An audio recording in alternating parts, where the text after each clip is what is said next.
हम लोग बात करेंगे एक ऐसी कंडीशन की कि जिसमें पेशेंट की कॉन्शियसनेस या चेतनता कम हो जाती है, वो गफलत में चले जाते हैं, क्लाउडी हो जाते हैं, निर्णय नहीं ले पाते हैं, चेतनता चली जाती है, उठने बैठने में उनको दिक्कत होती है, इनकॉन्टिनेंट हो जाते हैं।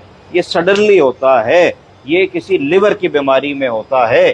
क्या है, इस पहेली को बूझ के बताइए कि लिवर की बीमारी में ऐसा क्या होगा कि मरीज की चेतनता चली जाए, मरीज ड्राउजी हो जाए, मरीज के कॉग्निटिव फंक्शंस कम हो जाएं, मरीज उठना बैठना सोचना समझना पॉटी सूसू बताना बंद कर दे, मरीज डीप स्लीप में चला जाए, कई बार कई दिनों तक निरंतरता से सोता रहे। क्या आंसर है?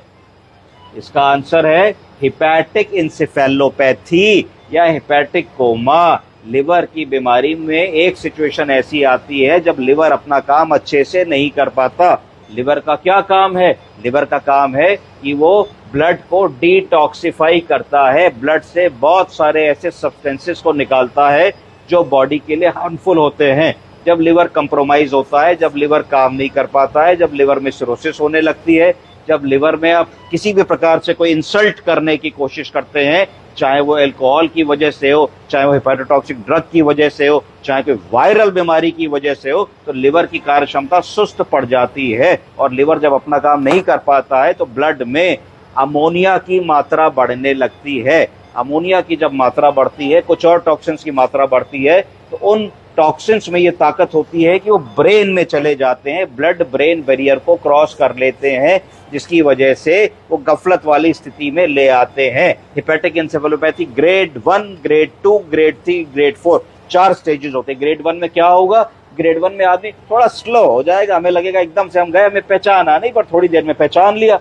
ग्रेड 2 में क्या होगा कि आदमी कंफ्यूज रहेगा, उठने बैठने में दिक्कत है, बाथरूम इधर है तो उधर चला जाएगा, है खाना कई बार रोटी तोड़नी है तो उसको दाल की जगह प्लेटी में जो है बोरने की कोशिश करेगा।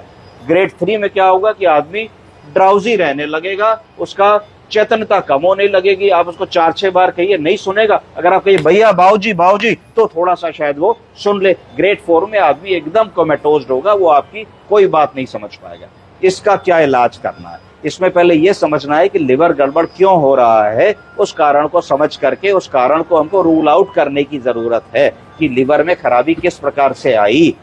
जब तक ये सब पता करोगे, इसमें 2-4 दिन लगेगा, सीटी करोगे, अल्ट्रासाउंड करोगे, ब्लड टेस्ट भेजोगे, वायरल मार्कर्स भेजोगे, सारी चीजें करोगे, तब तक सपोर्टिव ट्रीटमेंट क्या करना है, ABC airway, breathing and circulation, कि हमारे मरीज का एयरवे ठीक रहे, ब्रीदिंग ठीक रहे, सर्कुलेशन ठीक रहे।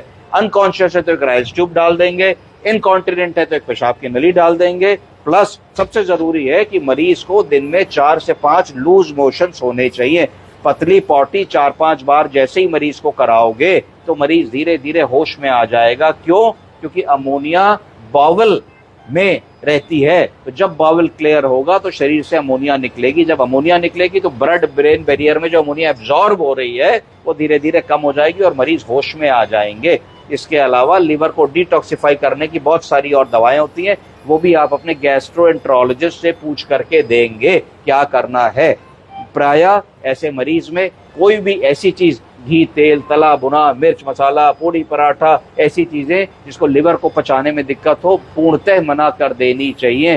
दाल का पानी, नारियल पानी, मट्ठा, लौकी तोरई की पतली पतली थोड़ी सी सब्जी, इस तरीके की चीजों पे मरीज को रखना चाहिए। और जब तक पैरामीटर्स हमारे पास ना आ जाएं तब तक हमको इस तरीके की सपोर्टिव केयर करनी है। तो पेशेंट HE से बाहर आ जाते हैं, होश में आ जाते हैं और इंप्रूव हो जाते हैं। जैसे कि इस पेशेंट में हमने देखा, now is able to walk.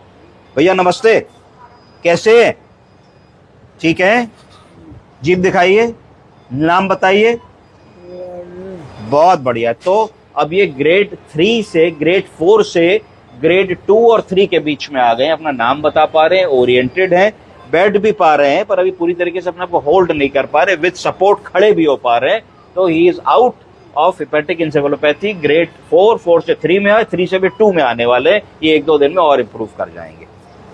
ठीक है सर, आइए हाथ पकड़िए, कस के पकड़िए, छोड़ो बेटा, धीरे से देखो, हाँ मेरी तरफ जोर लगाइए, ये बात हुई। दूसरे हाथ से वो रॉड पकड़िए, दूसरे हाथ से वो पकड़िए बेड को, हाँ पकड़िए, वेरी गुड। कमांड फॉलो कर पा रहे हैं, बात समझ पा रहे हैं मेरी, बहुत अच्छी बात। All right, thank you.